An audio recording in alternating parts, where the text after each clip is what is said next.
Juan here. Are you ready to move out of the server closet and into the server room?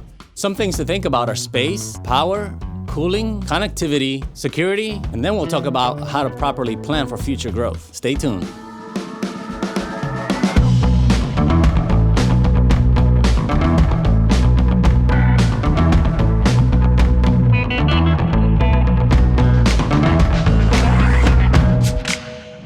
Most important thing is to plan for growth.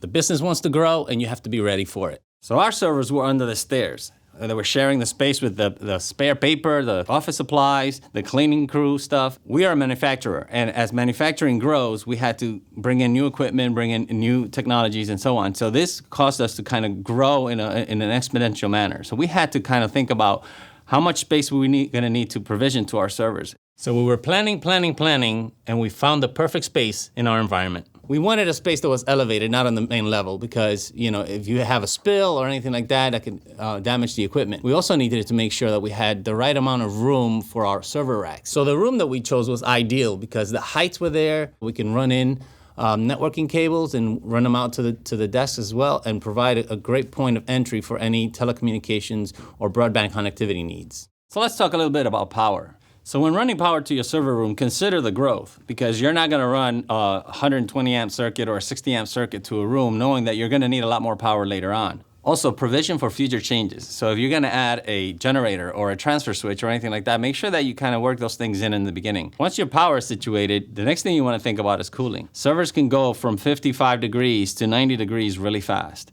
and that room can get hot, even in the wintertime. Always consult with your HVAC specialist, because they'll be able to kind of size the room for you and help you make the right decision for that. Make sure you put in a programmable thermostat. That way you can keep the right temperature and humidity whether you have one server or 10 servers. So now you have your power set up, now you have your cooling set up. The next part is connectivity.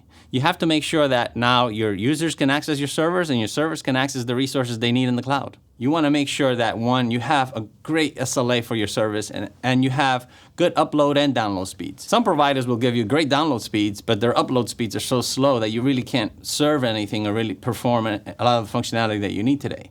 And if you're doing anything with cloud, you need to make sure that you have good upload speeds, because you're bringing down data, but you're also sending data up. So make sure that you get a vendor that provides you business-grade service. At the end of the day, you have to remember that users don't care about how much space your servers have, how much power, how nice and cozy and cool they are.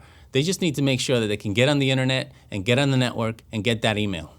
Users, am I right? Security. Physical security and network security. Physical security involves having a single point of entry into that room. Make sure you have access control that you are able to monitor, and also having a video surveillance system helps. You want to make sure that if anything ever happens in that room, that you can go back and review the video. Network security is just as important, if not more.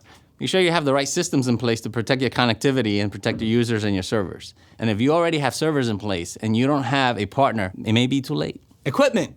So whether you're reusing your existing equipment or purchasing new equipment to put into your shiny new racks in your shiny new server room, make sure that all your connectivity and power and networking is all set up and ready to go in your new racks in your new server room. One important thing to consider is how long is the network going to be down while you're making this move. It's important to the users, it's important to the business, it's important to the customers. Typically, if provisioned properly, you should be down no more than maybe 30 minutes. Enough time to shut down the server, walk it up the stairs, plug it in, and start it right back up again. So when thinking about your new server room, focus on space, power, cooling, connectivity, and remember that your business is going to grow and this space is going to need to accommodate that growth.